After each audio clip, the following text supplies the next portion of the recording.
Hi everyone, it's Julie Jankowitz, live from Illinois. I just got off of an hour-long webinar with my congressman, one of my congressmen here in Illinois, and he had a couple people from the SBA, and he had somebody from the SBA and the director of Illinois Small Business Development and International Trade Center. And I just wanted to give you guys a quick few notes I took. I took 4 pages of notes, but I'm not going to talk about all of them. I just really wanted to talk about a few.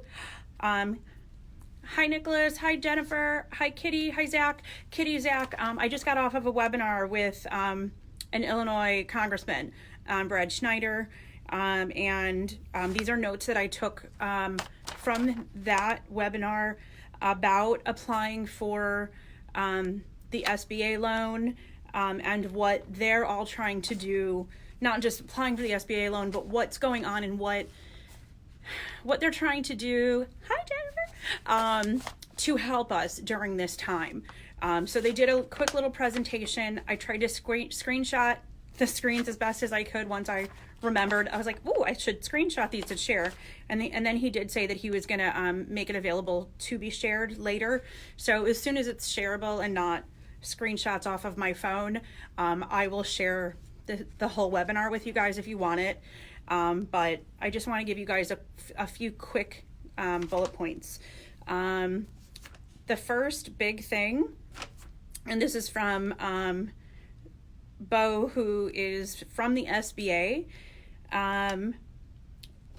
The first payment, if you get this loan, these are not in any order whatsoever of importance, just so you know, but if you get the loan, the first payment is going to be deferred for a year.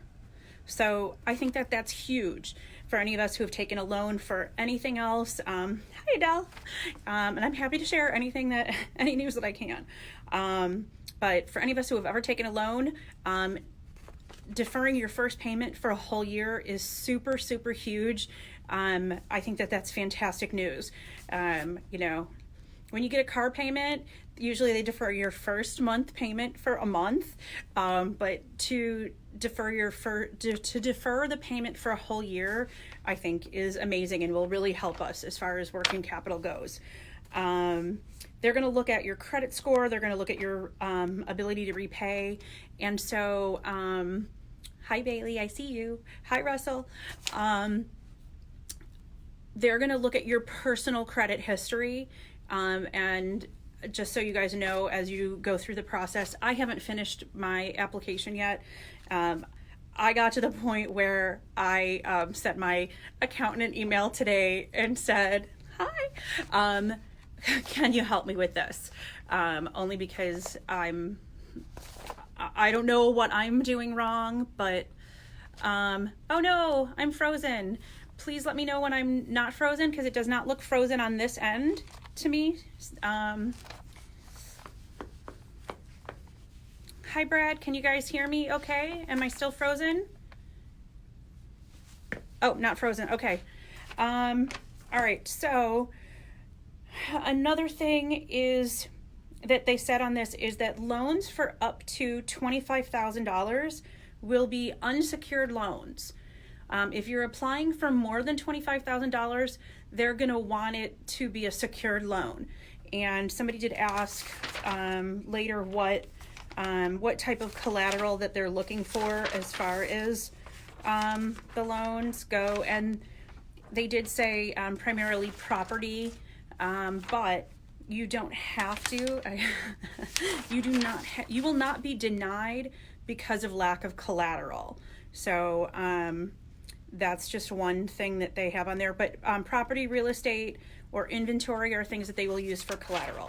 So that was a big deal. And normally they work with commercial lenders for their loans that they give out. Right now, this money is coming directly through the SBA. It is not going out from commercial lenders. They said this multiple times.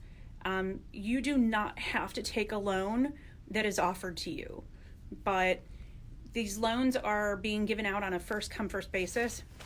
So the sooner you apply, the sooner you can get approved, and the sooner you might get money. So they did say that it's taking approximately a month to get from start to finish, is what they're saying, about 30 days from application to disbursement of funds. So it's taking them about 2 to 3 weeks to make the decision, and then another 7 days from there to actually receive the funds. So that's kind of really good news. I mean, it seems like a long time from now, but so many of you guys have already put in your applications.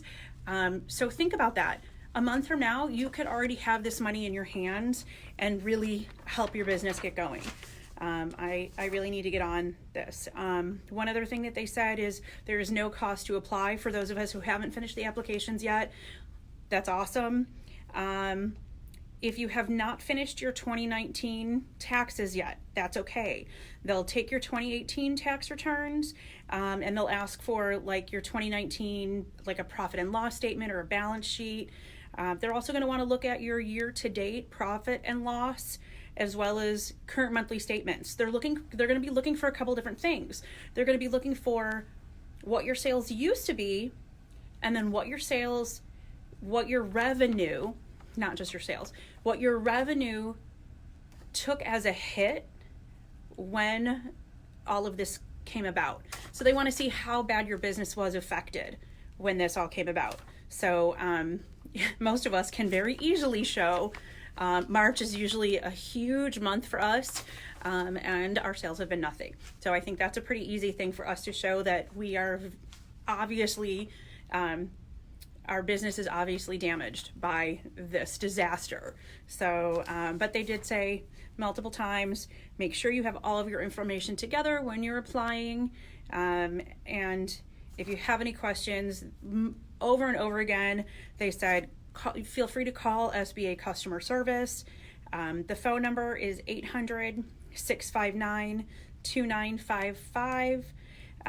They gave us ideas of other places that we can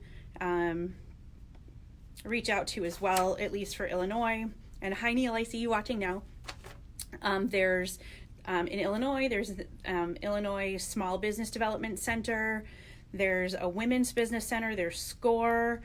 There's, at least for the SBA in Illinois, the Illinois District Office has training sessions twice a day at 11 a.m. and 3 p.m. on how to fill out the applications. That makes me really excited. I missed those times today, but if your state doesn't have that, hi Neil. The address is sba.gov /IL. I don't think it's going to hurt you at all to go to Illinois. So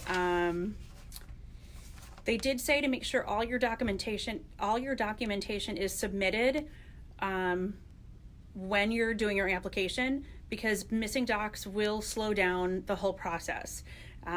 You can always amend your application later if there's something else that you need to do, if you need to change something, but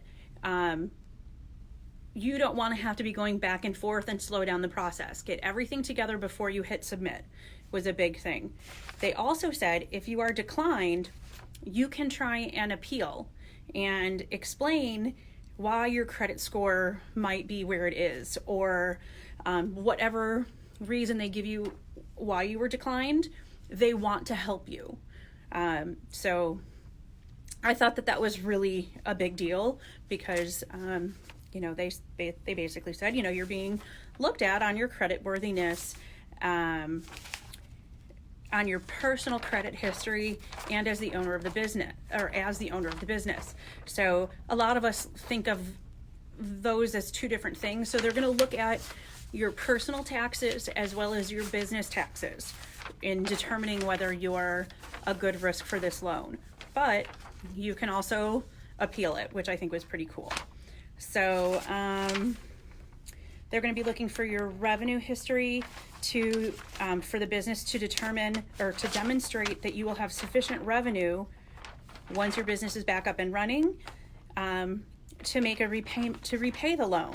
as well as to be able to show that, I already said this, to show the decline in sales due to the disaster. Blah, blah, blah. Sorry, I made a million notes, but I didn't want to go through every single note that I said. They said that there is a list of items that you need to complete the application. Once you are through the whole process, they said, make sure that you have 3 years of your tax returns, both business and personal, will be helpful. So, and our congressman is trying to make these loans a non-recourse loans and for very low interest, as little to zero if possible. That's here in Illinois. I don't know how it's going to be in other states, but at least he's trying. I don't know. We'll see what happens. And they are processing these loans on a first in, first out basis. So the sooner you get your application in, the sooner they're going to look at it. And again, if you apply for the loan, you are not obligated to take it. They said this over and over again. So it's not going to hurt you to apply for the loan and not use it. If you find another avenue to get money from, that's great, but you have this as an option. I know Neil has said this, but this is coming from the SBA. This is coming from my congressman. This is coming from somebody at a business development center here in Illinois. So, and they just said over and over again, the SBA is there to help us. So I thought it was a great use of an hour of my time today to be on that webinar. I'm really glad that I did it. I felt a little more relieved hearing that they really are trying to help. So we'll see. All we can do is keep trying and listen to all of the resources that are out there. Go to your state. Do what Neil is asking, to put pressure to help us as retailers. And I know that I'm going to try really hard to get my application in as fast as I can. So, just keep on keeping on, guys. We're going to all get through this. Hopefully, not much longer. I know that we're shut down at least until April 7th, but, we'll see. But we're just going to keep going. So, I hope you guys all have a great rest of your day. I'm gonna keep plugging along and maybe try and get some things posted online. I'll talk to you guys later. Bye.